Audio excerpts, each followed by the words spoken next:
It's a real key moment in the history of women's basketball, women's sports, to have the visibility that we have, and then for us. As they prepare for another competitive season, the Indiana Fever, a team that has been making waves both on and off the court, made some bold decisions this offseason by releasing players to make room for fresh talent, address team needs, and align with their long-term goals. Today, we're diving into the latest changes with the Indiana Fever, a team that has been making waves both on and off the court. Let's talk about the players they've parted ways with, the reasoning behind these moves, and what this means for the franchise's future. What do the next few weeks, maybe month plus, look like for you as you continue to get to work here? Yeah, I mean, we'll fill out the rest of the coaching staff. That's top priority. We want to really have our basketball staff in place as we hit free agency. That kicks in January, and that's where our focus will be. Obviously, we're getting out and we're scouting a lot of the college games that are going on, looking at players internationally. So, everybody's got their hands in a little bit of it right now, just making sure we're covering all the bases and putting ourselves in a position to have the most information possible to make the best decisions when the time comes. Amber, you've got a few. For the past few years, the Indiana Fever have been in rebuilding mode. They have been bringing in young, talented players like Caitlin Clark and Aaliyah Boston in an effort to reestablish themselves as a top-tier contender in the WNBA. As part of any rebuild, the team must make difficult decisions about who stays and who goes. While 2024 was a success, the team finished as the Note 6 overall seed, so for the past few months, the question of who stays and who goes has been at the top of the team's agenda as a significant reorganization process begins at the top. Last month, the team bid farewell to its former head coach, Christine Sidis. Although Christine Sidis performed well the previous season, the team decided that Stephanie White, who has ties to the team, was a better fit for their goals. While expanding the roster will be crucial, the team must also think about cutting certain players, which leads us to the players who are departing the team. And here is Jones. Denial at the rim. Sent back by Fagbenle. She's going to try her luck on the offensive end. Fagbenle ducks in and finishes. How about that, back-to-back? The block in the bucket. After 4 seasons of playing just abroad, the 6'4" centers rejoined the WNBA. Despite her injury struggles, she was able to contribute significantly to the team during the 2012-04 season. Here comes Clark, bouncing to Fagbenle, who lays it in! Bentley played in just 22 regular season games, averaging 6.4 points for 0.7 rebounds and 0.7 blocks per game.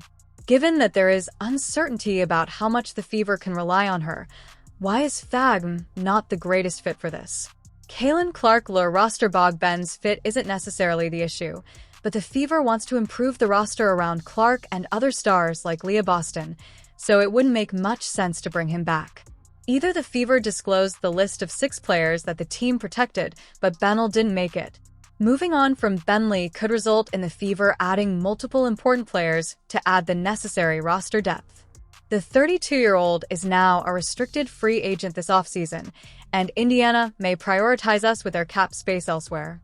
The 64 center doesn't stretch the floor or protect the rim, so the Fever will probably look for a better fit around Clark to use. Not on the bench. The newest team has officially completed their expansion draft, locking in their inaugural roster with standout selections like Kate Martin from the Aces and Temi Fagbenle from the Fever. The Golden State Valkyries are ready to make. The Golden State Valkyries unexpectedly selected forward Temi Fagbenle in the WNBA expansion selection, despite the fact that the illness left her unconstrained. This is a blow to the severity of the Fever, but expansion drafts are usually unpredictable and every team must make sacrifices. I would just say, playing with confidence, just giving what the defense gives me, driving. One of my main things was just getting to the basket a lot more this year. And like I said, with such great players. NaLyssa Smith is another player whom the Fever will split ways with. Smith was typically a starter, but in year 3, her output declined. The 674 forward averaged 15.5 points and 9.2 rebounds in 2023, but with Clark in town, she made far fewer shots. Smith was benched for Game 2 of their first-round playoff series after playing just 9 minutes in Game 1. She is not a part of the Fever's long-term plans. What growth do you see from yourself coming out of year 2 into year 3? I'm just in way better shape. I'm a lot more prepared this year than I was last year. And, I'm just Smith expressed her displeasure with her playing time during the previous season, although it's possible that she was addressing the previous management team. The Fever's number 2 overall pick in 2022 will probably leave the team this offseason. Anytime you're asked to return to a place that you helped build, you had a hand in building, it's special. So I certainly wasn't, thinking of this as an option at the point in my career where I am, but I'll say Mel Raines is a good recruiter. I'm going to have her help me with some free agents. So I'm really grateful to Mel, to Herb Simon, the Simon family, for trusting me to be the steward of the... However, Indiana brought back new governing staff from the president to the team's coach. Kelly Koff was named team president. She was the architect of all those championship contending teams with Temi catchings, including winning it all in 2012. Despite the new managing staff, Krakow intended to build around Clark and keep adding players until the Fever is an elite team, should the Fever consider not reining a 24-year-old who has helped the team throughout the season. Smith is a good player, but it's unclear if she and Clark get along. Smith is a versatile forward who contributes in multiple areas of the game, but taking a different route could allow the Fever to bring in another superstar. Indiana may decide to keep Smith for 2025 and hope a new system brings out the best in her, or they may decide to protect her in the hopes of trading her later and receiving another player in return for the former N02 overall pick. How are you able to do that, considering not putting ego aside, realize it's about the team? Did someone maybe do that to you in the past? That's how I was raised. I don't have no hate in my heart. I want everybody around me to win. Whether you are winning or not, I still want to push you to be great. Finally, the Indiana Police Department freed Erica Wheeler, the 57-year-old guard, who was the team's second highest paid player in 2024, played the 9th most minutes on average. She was demoted from starter in 2023 to Caitlin Clark's backup, which limited her to just 14.0 minutes per game. Wheeler's inconsistent shooting makes her an awkward fit next to the team street. Williams bricks it. Clark another rebound. Tosses ahead. Wheeler extra feed. Oh, that was pretty. Plus the foul. Wheeler scored 9.9 points on average. The 33-year-old, who is an unrestricted free agent this offseason and hopes to land much more than Indiana is willing to pay, is a consistent contributor over her 9 years in the WNBA. Expect the team to move on and use that cap space on a better fit next to their 22-year-old superstar. Why were these moves made? The Fever's roster changes reflect a variety of factors. In 2023, she started with 5.0 assists, 3.0 rebounds, and 1.1 steals in 26.8 minutes per game, shooting less than 40% from the field. Lexi, are you going to get those relative season tickets now? I mean, we might have to. Those are pretty expensive. We'll make sure the Fever gets working on that. Our salaries, it's like our... First and foremost, the team has to develop younger players, with Caitlin Clark, Aaliyah Boston, and Lexi Hall at the center. To do this, they must let go of the team's veteran players. Cap space management is another important consideration. Releasing seasoned players or those with restricted positions helps free up cap room for future considerations, which are always important. To create a cohesive squad, acquisitions must also fit and have synergy, which means that players who share the team's playing philosophy and the coaching staff's vision must be given priority. The return of Stephanie White as head coach is a significant component of this reorganization. The Connecticut Sun's parting ways with Stephanie White as head coach. White only coached 2 seasons in Connecticut, leading the Sun to a second-place spot in the Eastern Conference in both seasons and a second-round exit from the playoffs in both seasons as well. White's been rumored to be next in line for the head coaching job with the Indiana Fever and their star player, Caitlin Clark.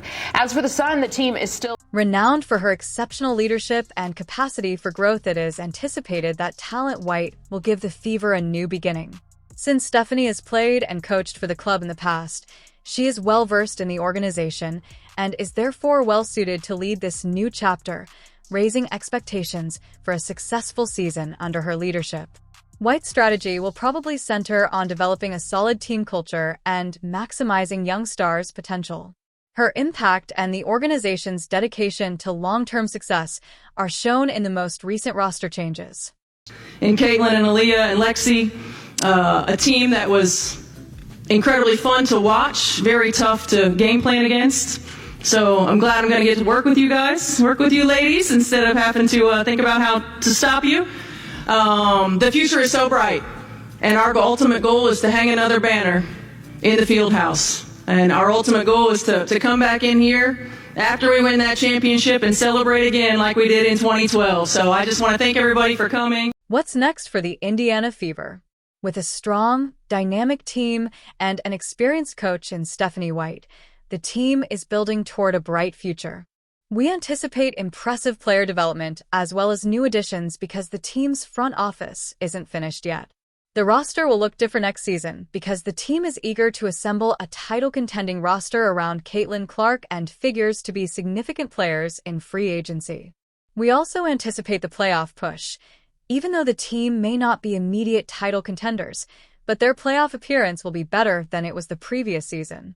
So again, because it's been since 2008 that we've done this expansion draft, 16 years, we're going to catch you up on everything that went into tonight and exactly how they were able to choose their roster. And to do that, we turn it over to Janaea Gumake. The Indiana Fever is focused on the future, and although it's sad to see players like Eric Wheeler and Temi Fagbenle leave, these changes could usher in a new era of success.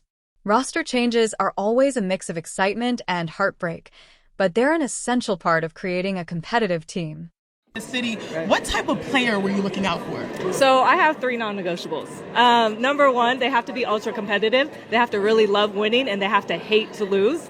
Number 2, they have to be high character. So that means that they have to sacrifice for the greater good of the team, always. And then the last one is they have to have a never satisfied mindset. Meaning like, I like players that like to play with, like a little chip on their shoulder, so that's what I like. And they have to love to be a great player. Basically, players that have that dog in them. Yeah. Golden State will begin building its club by selecting up to 13 players in the expansion draft. There are several ways for the expansion draft to go, and Golden State will be able to select 1 unprotected player and 1 unrestricted free agent from each team. Hello everyone, it's Maria Conde here. Just wanted to say that I'm extremely happy to be part of the Golden State Valkyries and I can't wait to see this team start writing its own history. Hey, it's Veronica Burton here. Just want to say I'm super excited to be joining the Golden State Valkyries and be a part of their first season in the W. It's just an amazing opportunity and an honor to get drafted. We have a great group and I can't wait to get to work. I am so excited to be part of the Golden State Valkyries. It's such an honor to have been picked in the draft and I'm looking forward to starting to build. The Fever and Valkyries may arrange a pre-expansion draft transaction that would allow Indiana greater control over a player's departure from the team, or they could select one of Indiana's players. As supporters, we can only support the club, trust the process, and prepare for another exciting WNBA season. Who knows? This might be the year the Fever starts, even though Golden State will not select a player from Indiana's squad. Turning heads once more, remember to subscribe and share for more videos like this one. To learn more, click the link that appears on your screen. I'll see you in the next video.